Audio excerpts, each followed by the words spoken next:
গল্পে স্বল্পে তরুণে আপনাদের স্বাগত। বাংলা সাহিত্য ভাণ্ডারে ছোট গল্পের সম্ভার অতুলনীয়। মণিমাণিক্য খচিত সেই সব ছোট গল্প নিয়েই আপনাদের সামনে আমি তরুণ।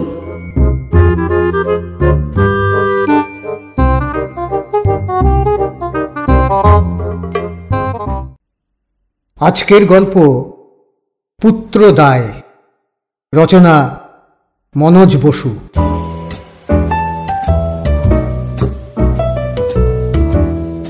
ধরণীধর চোটে আগুন। এমন খাসা মেয়ে, তার বিয়ে নিয়েও এই কাণ্ড। ছেলেও হাতি ঘোড়া কিছু নয়, মেডিকেল কলেজে পড়ছে। পাশ করে ডাক্তার হবে কিংবা ফেল করে হোমিওপ্যাথি করবে, ঠিক ঠিকানা নেই। এ হেন পাত্রের জন্য গয়না, বরসজ্জা ইত্যাদি ছাড়া বরপণ নগদ ৬,০০০ টাকা, ৩,০০০ অগ্রিম দাদন হয়েও গেছে। বিয়ের দিন পাঁচেক আগে পাত্রের বাপ হরনাথ মজুমদার মুখ চুন করে এসে পড়লেন। বিস্তর কাটছাট করে দেখলাম, ৬ কুলোয় না। ওর উপরে আরও একখানা ছাড়তে হবে বেআই মশাই, নয়তো কিছু উপায় দেখিনে। ধরণী অবাক হয়ে বলেন, কিন্তু কথাবার্তা পাকাপাকি করে লগ্নপত্র সেরে গেলেন। হরনাথ ঘাড় নেড়ে বললেন, এত হিসেবপত্র করে দেখিনি তখন। লগ্নপত্র সই হয়ে গেছে, ৬-এর বেশি ১ পয়সাও আইনত দাবি করতে পারি নে। অগত্যা অন্যদিকে কাটকুট করতে হবে। গায়ে হলুদের তত্ত্ব পাঠাবো না, এসব তো লগ্নপত্রে নেই। তত্ত্ব তালাশ নিয়ে কথা না ওঠে এরপর যেন। এক বোমা ছুঁড়ে দিয়ে বেরুলেন তো হরনাথ। ধরণীধরের পিস্তুত ভাই অরবিন্দ বলে, ভদ্রলোক চামার, মোচড় দিয়ে আরো কিছু টাকা বের করতে চান। ধরণীধর বলেন, চাইলেই দিচ্ছি আমি। টাকা খোলাম কুচি, টাকা বৃষ্টির জল। কাজ নেই গায়ে হলুদের তত্ত্বে। আত্মীয় কুটুম বাড়িতে গিজগিজ করবে, সকলে ওদের দুষবে, বলবে চশমখোর বেটারা। বৈঠকখানে দুজনে মিলে কড়া মতলব বাঁটলেন, কিন্তু ভিতরে গিয়ে সমস্ত বানচাল। সরোজিনী গালে হাত দিয়ে বললেন, উমা, সে কি কথা? ৭ নয় ৫ নয়, একটা মেয়ে আমার। লোকে এসে তত্ত্ব দেখতে চাইবে। বিয়ে না হতেই শ্বশুরবাড়ির নামে ছিছি করবে। মেয়ের কি ভালো লাগবে সেটা? ওসব হবে না। যা বিধি নিয়ম ১৬ আনা চাই আমার। ধরণী বলেন, কিন্তু টাকা চাচ্ছে আরো ১,০০০। কায়দায় পেয়েছে, ছাড়বে কেন? আমাদেরও দিন আসছে। ওরা এক ছেলের বাপ নিচ্ছে, আমাদের দুজন। শশধর জলধরের বিয়ে ডবল আদায় করে নেব আমরা। জলধরের নামে ধরণী জ্বলে উঠলেন। তোমার ও ছেলের বিয়ে উল্টে টাকা গুনে দিতে হবে, দেখো তখন। মাংনা কেউ মেয়ে দেবে না। পিসিমা কোন দিকে ছিলেন, করকর করে উঠলেন, কি বললি? মেয়ে দেবে না? আমার বাপের বংশে পণ দিয়ে বিয়ে করবে?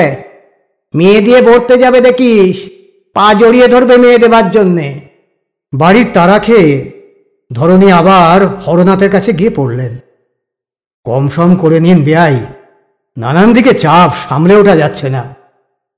খরচ করে ছেলে পড়াচ্ছি, বিয়ে তো আবার ঘাটের পয়সা খরচা করব।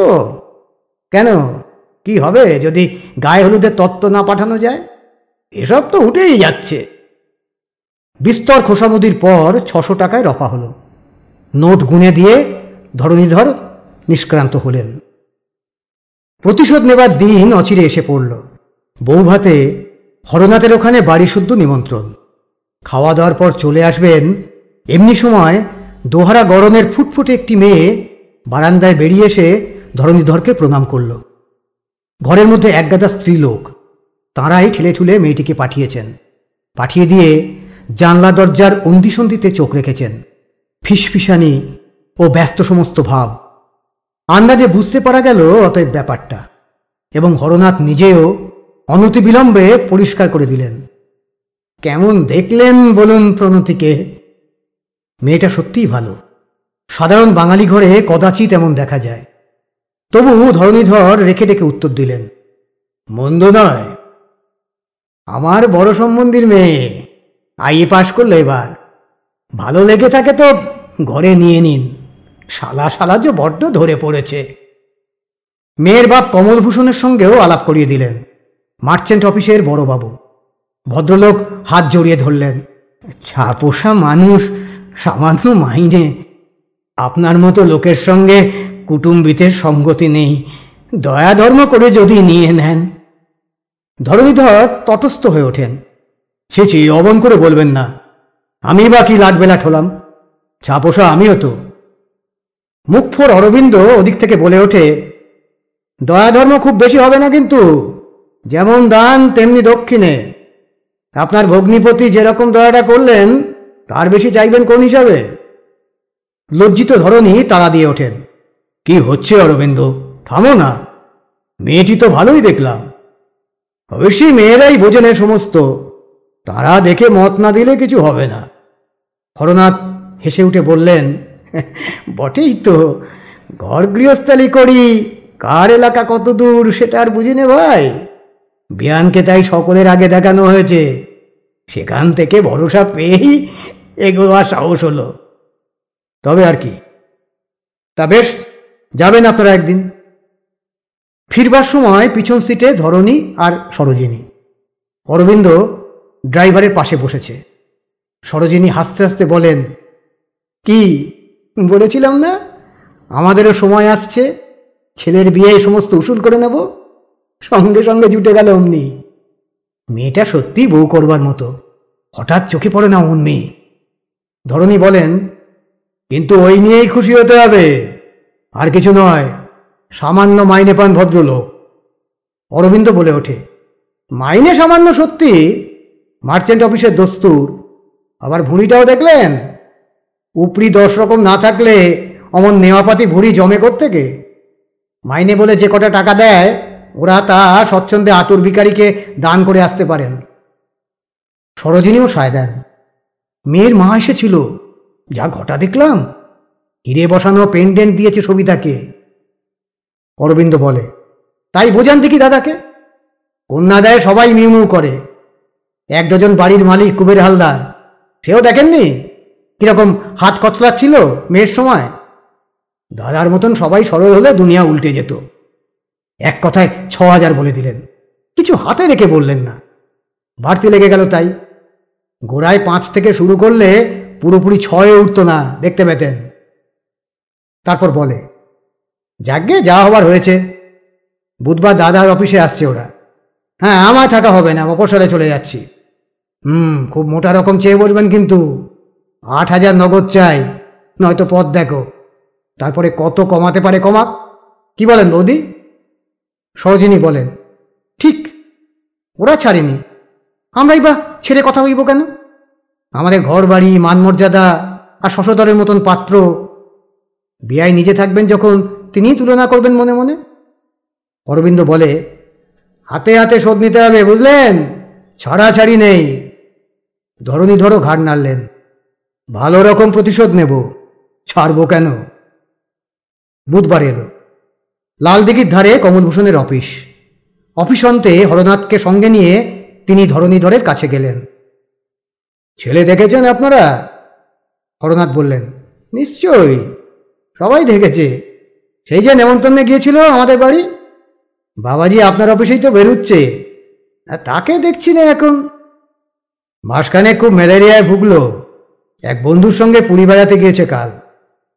কমলভূষণ বলেন, খুব ভালো ছেলে, আত্মীয় কুটুম্ব সকলে দেখেছেন, সবাই তারিফ করছেন, হীরের টুকরো ছেলে। ধরণীধর গম্ভীরভাবে প্রশ্ন করলেন, পড়াশুনোর খবর নিয়েছেন? এক একটা প্রশ্ন আসে, আর শিউরে শিউরে ওঠেন কন্যাকর্তারা। দৌড়াদৌড়ির আগে রূপ ও গুণ ফলাও করে বললে খদ্দেরের তখন মতলব বুঝতে বাকি থাকে না। কমলভূষণ শুষ্ক মুখে বললেন, আজ্ঞে হ্যাঁ, খবর নিতে হবে কেন? অ্যাটর্নিশিপে ফার্স্ট হয়েছে এবার, সে তো কাগজেই বেরিয়ে গেছে। তাহলে? কমলভূষণ বললেন, দর উঠবে সে তো বোঝাই যাচ্ছে। টেলিফোনে অরবিন্দবাবু বললেন বিয়ান নাকি 8000 নগদ চান। সে অবশ্যই কাজের কথা নয়। ধরণীধর হরনাথের দিকে চেয়ে বললেন, আপনি নগদে কত চেয়েছিলেন শুনিয়ে দিন আপনার সম্বন্ধী মশাইকে। হরনাথ আমতা আমতা করেন। সে তো বটেই, টাকার লোকের অভাব নেই, ঝুঁকবে নিশ্চয়ই, কিন্তু শুধু টাকার বিবেচনা করলেই তো হবে না। ঘরের বউ করে তুলবেন, সেই মেয়েটাও বেশ দেখে শুনে নিতে হবে। ধরণীধর কঠিন সুরে বললেন, আমার সবিতাও কি খারাপ মেয়ে ছিল বেয়াই? হরনাথ চুপ হয়ে গেলেন। বলবার কিছু নেই, ভালো মেয়ে বলে নিজেও তিনি রেহাই দেননি। কন্যার বাপ তখন জোরহাত করলেন, তর্কাতর্কি করে কি হবে, সঙ্গতি আমার উইয়ের ঢিবি, আশাটা হিমালয় পর্বত। আপনার সঙ্গে কুটুম্বীদের বড্ড লোভ, পদাঘাতে ছিটকে দেবেন না মশাই। ধরণীধর বিচলিত হয়েছেন। যা গতিক, এরপরে ভদ্রলোক হয়তো পা দুখানাই চেপে ধরবেন, কিছু বলা যায় না। বললেন, আহা, ওরকম করছেন কেন? মেয়ের বাপ হয়ে অপরাধ করেননি তো কিছু? ছি ছি, হাত জোর করবার কি হলো? কমলভূষণ বলেন, মেয়ের বাপ হওয়ার চেয়ে বড় অপরাধ আছে এই বাংলাদেশে? ধরণীধর সম্প্রতি তা মর্মে মর্মে বুঝে গেছেন। তাড়াতাড়ি বললেন, মেয়ে খুব পছন্দ আমাদের। আচ্ছা, কি পরিমাণ হলে আপনার পক্ষে কষ্টকর হবে না বলুন সেটা? কমলভূষণ বিচক্ষণ লোক, মানে ধরা ছোঁয়া দিতে যাবেন কেন? আন্দাজি একটা কিছু বলবেন, পাত্রপক্ষ হয়তো আরও কমে রাজি হয়ে যেতেন। আবার অতিরিক্ত কম বললে সম্বন্ধ ছিঁড়ে যাবার সম্ভাবনা রয়েছে। অতএব ঝামেলায় কাজ নেই, আরও কিছু খোসামুদি করে ধরণীধরের উপর ছেড়ে দেওয়া যাক। বললেন, আমি কি বলবো, সকল দিক বিবেচনা করে আপনিই আদেশ করুন, আপনার উপর ভার দিচ্ছি। ভার আমার উপর?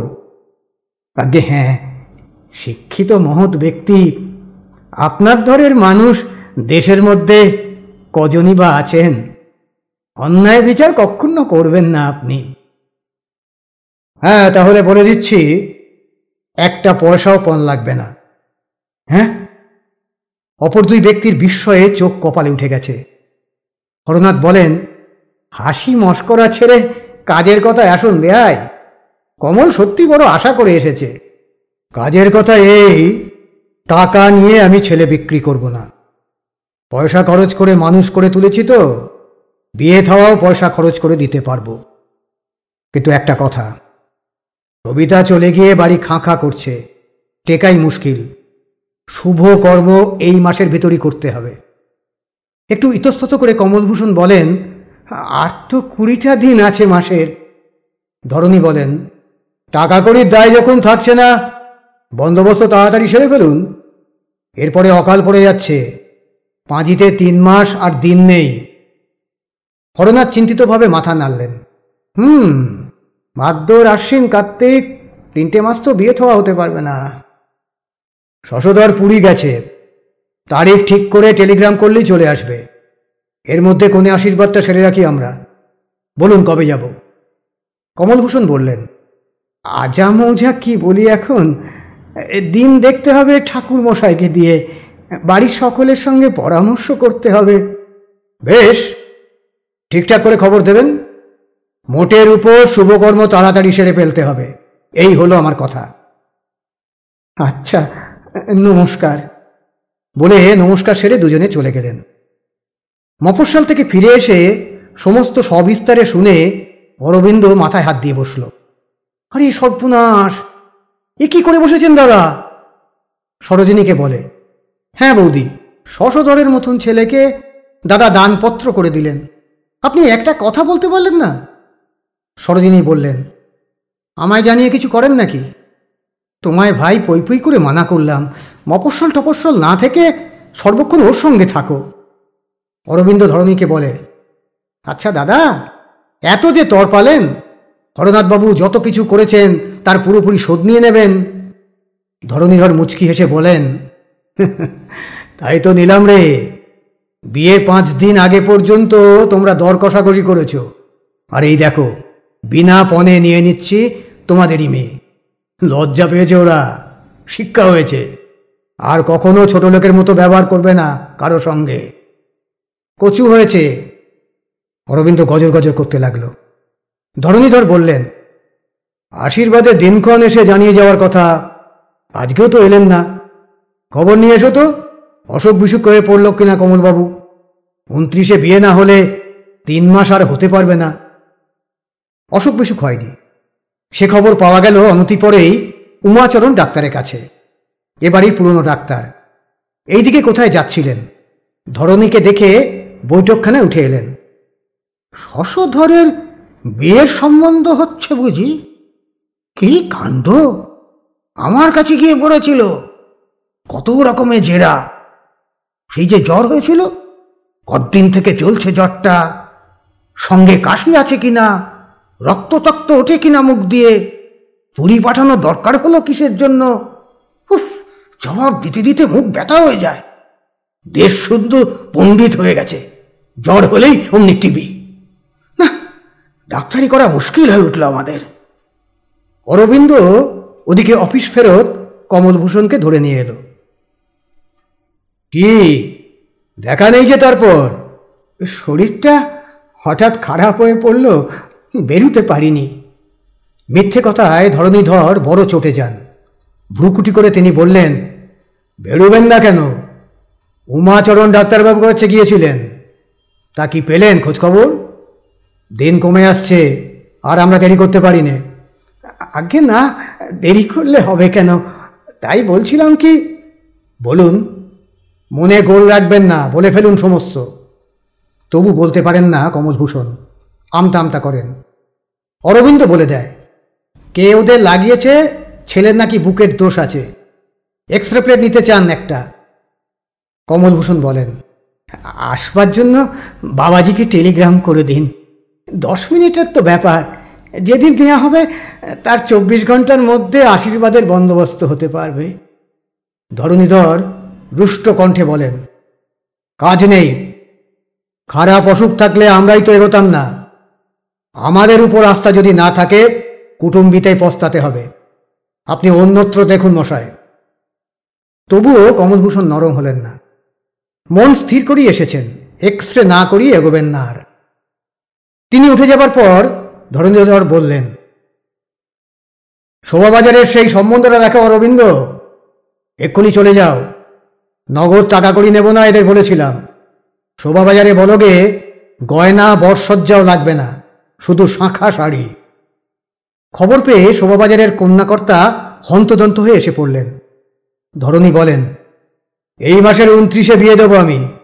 মেয়ে তো দেখাই আছে, আশীর্বাদ কবে করতে যাব তারিখ দিয়ে যান।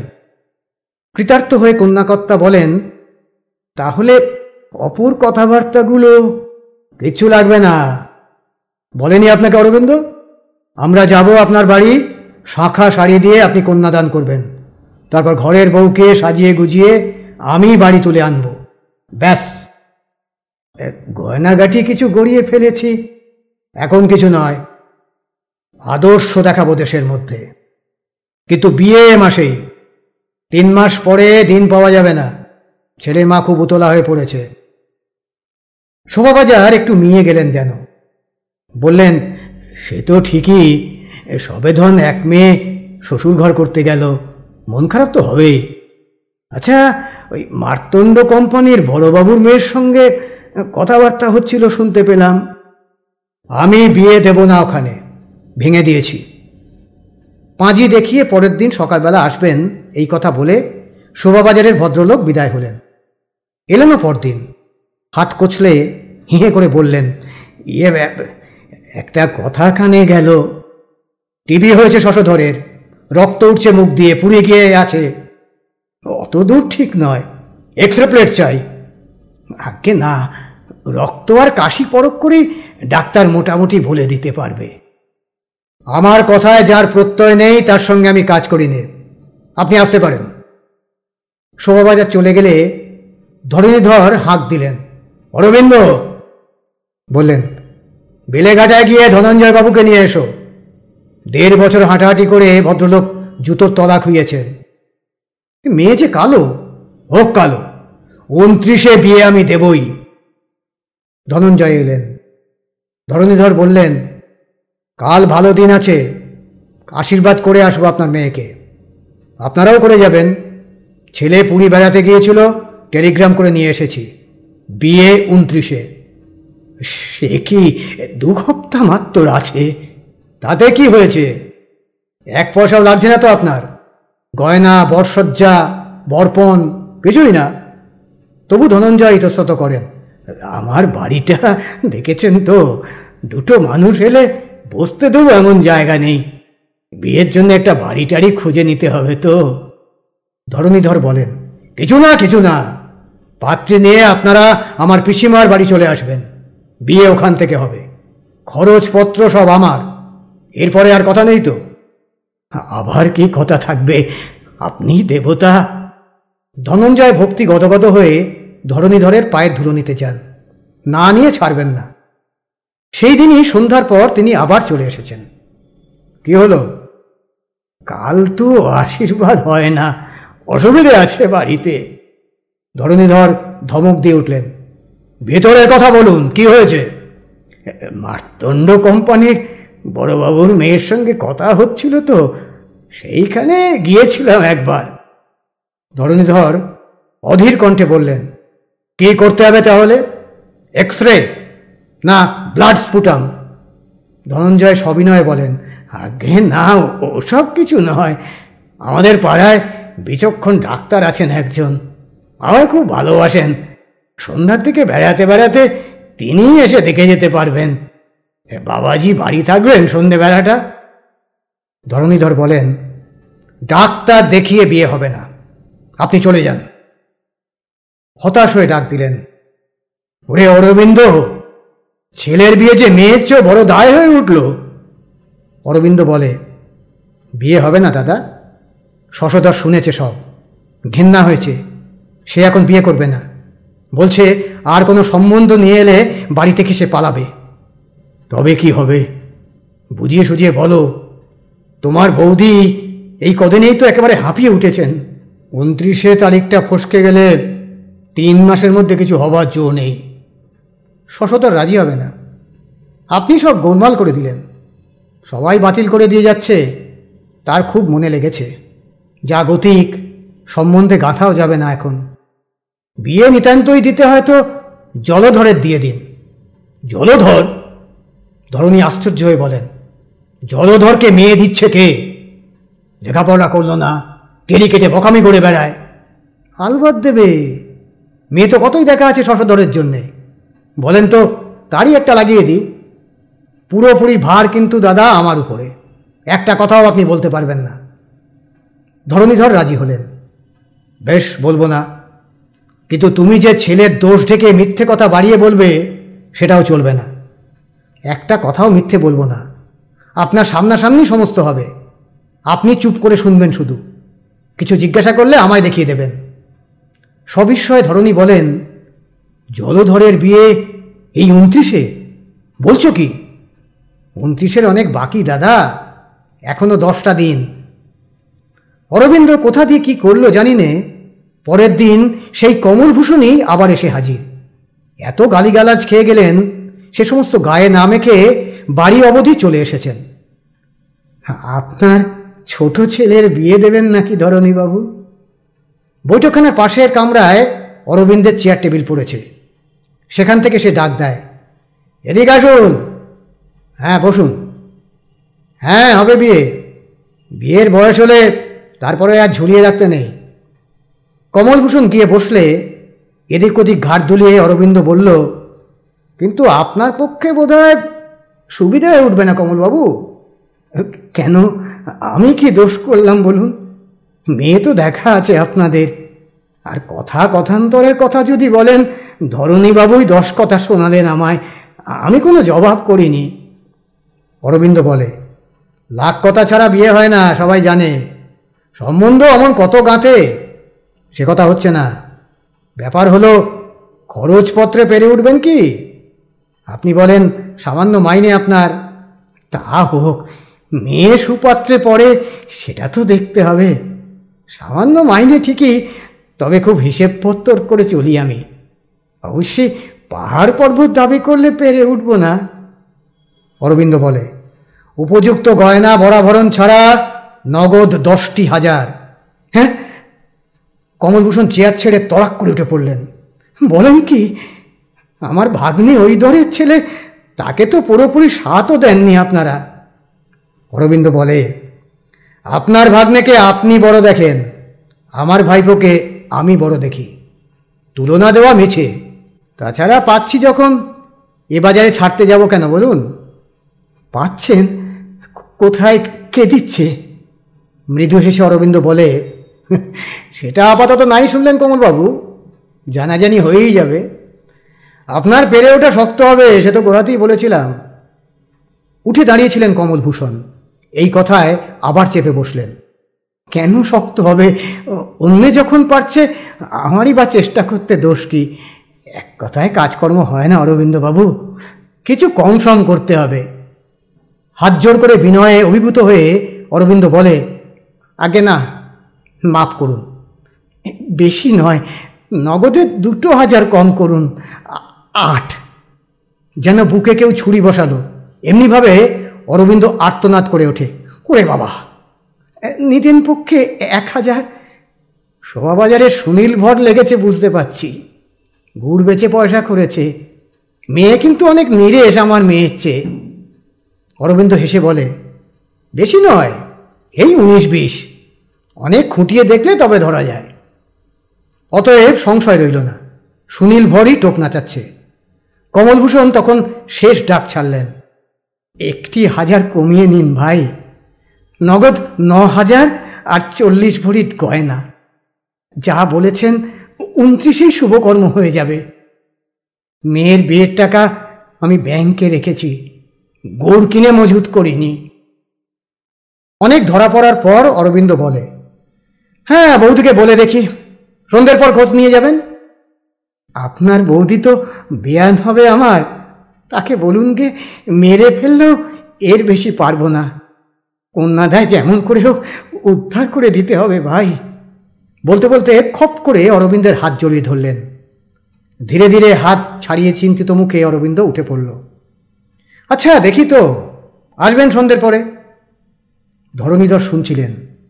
বৈঠকখানায় কমলভূষণকে ডেকে বললেন, জলধরকে দেখেছেন তো? রং কালো। কমলভূষণ ঝেড়ে ফেলে দেন, কালো? ছেলে কালো আর ধান কালো, সে কি ধর্তব্যের মধ্যে? জলধর পাস টাস করেনি কিন্তু। কমলভূষণ মহোৎসাহে বললেন, দরকারটা কি? আপনার ছেলেকে অফিসে কলম পিষে খেতে হবে না আমাদের মতন। বয়ে গেল, পাশ করলো আর না করলো, ওইসব আজে বাজে বলে বলতে পারবেন না বেআই মশাই। পাকা কথা বলে দিন, ওই 29-এ যাতে হয় কোমর বেঁধে লেগে যাই। সন্ধ্যা অবধি সবুর হইল না। অফিস থেকে সকাল সকাল বেরিয়ে কমলভূষণ বেলা বেরিয়ে এসে অরবিন্দকে বলেন, কি হলো ভাই, কি বললেন আপনার বৌদি? এত যখন ইচ্ছে আপনার, আর মেয়েটিকেও বৌদির বড় পছন্দ। বেঁচে থাকুন ভাই, শতেক পরবায়ু হোক। পকেট থেকে সঙ্গে সঙ্গে 2000-এর 2খানা নম্বরই নোট বের করে একছত্র লিখিয়ে নিয়ে কমলভূষণ আত্মীয় কুটুম্বদের সুখবর শোনাতে ছুটলেন। ধরণীধর বাড়ি এলে অরবিন্দ নোট 2খানা দিল, বলে, দাদন দিয়ে রসিদ লিখিয়ে নিয়ে গেছে দাদা, না বলবার আর পথ রইল না। ধরণীধর বলেন, মাথায় গোলমাল লেগে যাচ্ছে অরবিন্দ। শশধরের মতো ছেলের সঙ্গে একেবারে বিনাপনে কাজ করতে পিছিয়ে গেল, সেই মানুষ এত খরচপত্র করে জলধরকে মেয়ে দেবার জন্য পাগল। কলিকাল দাদা, কলিকাল। মানুষ ভালো এ কেউ বিশ্বাস করে না, তক্ষুনি ভাবে গোলমাল আছে নিশ্চয়ই ভিতরে। যত কান্নাকাটি করুক, 9000-এর একটি পয়সা ছাড়বেন না। সোনা 40 ভরি নিক্তি ধরে ওজন করে নিতে হবে, নয়তো ফের কেঁচে যেতে পারে কিন্তু। ধরণীধরের হতভম্ব অবস্থা দেখে অরবিন্দ হেসে উঠে বলে, ছেলে দাতব্য করতে যাচ্ছিলেন দাদা, তা টাকাটাই না হয় দান করে দেবেন কোনো ভালো জায়গায়।